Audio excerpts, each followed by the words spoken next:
Hi, friends. You're listening to the Organize with Lorinda podcast. And I'm your host, Lorinda Dishington Ortiz, a professional organizer and ADHD specialist from Massachusetts. Today's episode is one I think everyone on the planet needs to hear. It's the 6 types of clutter that are sabotaging your peace. Have you ever looked around your home and thought, why do I have so much stuff? Or even worse, what's wrong with me? I'd like you to take a deep breath.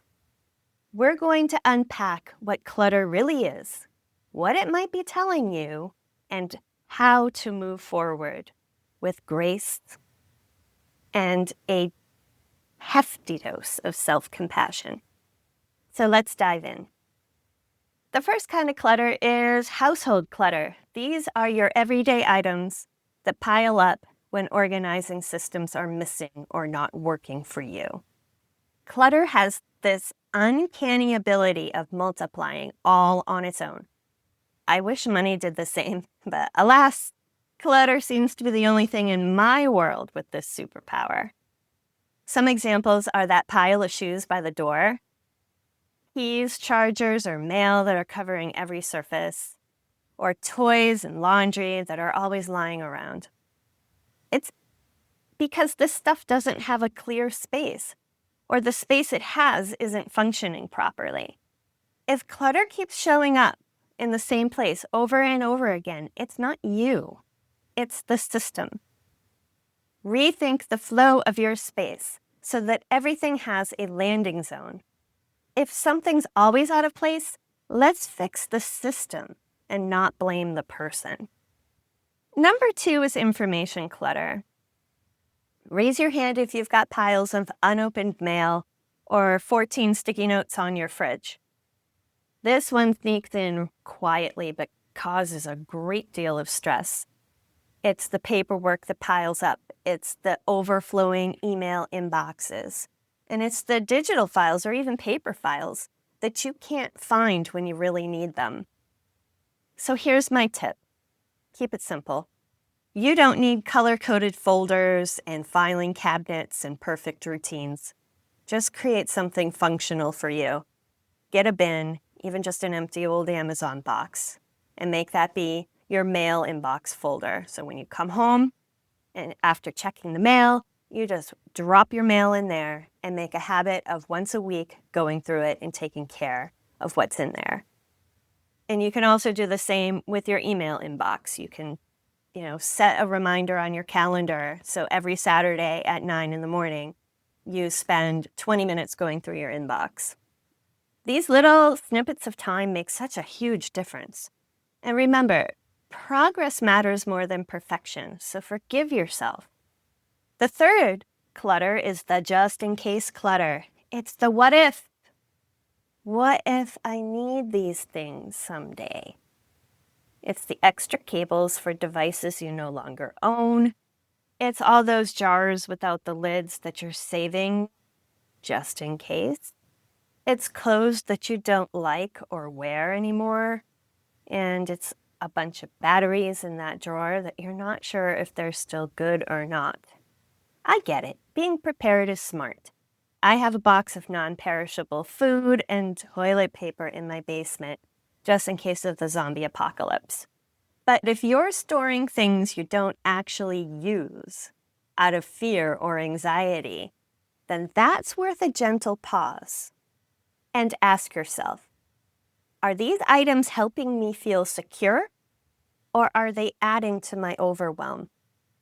We want to hold on to trust, not clutter. Number 4 is aspirational clutter or fantasy clutter. This is the type of clutter that comes from who we wish we were or hope to be. Some examples are unused craft supplies, clothing that no longer fits, or that bread maker or juicer that you just had to have but ended up never using. So here's the truth. You're allowed to release the idea of who you thought you should be and embrace the person who you are today. Letting go of items you no longer use frees up valuable space. that you can start enjoying right now. If you're ready, give yourself permission to let go. But if not, that's okay. There's no rush. Small steps are still steps forward. Number 5 is emotional clutter. This is the stuff tied to your heart. It's sentimental, it's meaningful, and it's the hardest to let go of. It's that sweater your grandmother made, love letters from a past relationship, your baby's clothes that they've long outgrown, or even something as simple as gifts you don't even like, but you feel bad getting rid of them. Emotional clutter isn't just stuff. It's memories, it's guilt, identity, and love. I won't go any deeper here. This is too complex of a topic to do it justice in a podcast episode. But I want you to know that it's okay that it feels hard. Tackle these items last after sorting through everything else in your house. And the last kind of clutter is also a hard one. It's the overwhelm clutter. It's also called survival clutter. This shows up when life gets way too lifey. Maybe you're caring for others, moving or going through a big change, or dealing with anxiety, burnout, grief, or depression. Here's what I want you to hear, and I'm saying this with so much love. You're not lazy. You're human. You've been doing the best you can during a difficult season, and that's enough. If and when you feel up to it, you can start small. Just one drawer, or one small box, or one 5-minute win. You don't have to do everything all at once. Remember, gentle progress adds up. So some final thoughts before we wrap up. Clutter isn't just about stuff. It's stories, identities, and life. That's why I believe in gentle change, celebrating those tiny wins and creating systems that honor your unique brain, your lifestyle, and your needs. So ask yourself, what type of clutter are you holding on to right now? And what might it feel like to let some of that go with kindness? If this episode resonated with you, I'd love to hear about it. Share your thoughts with me on social media.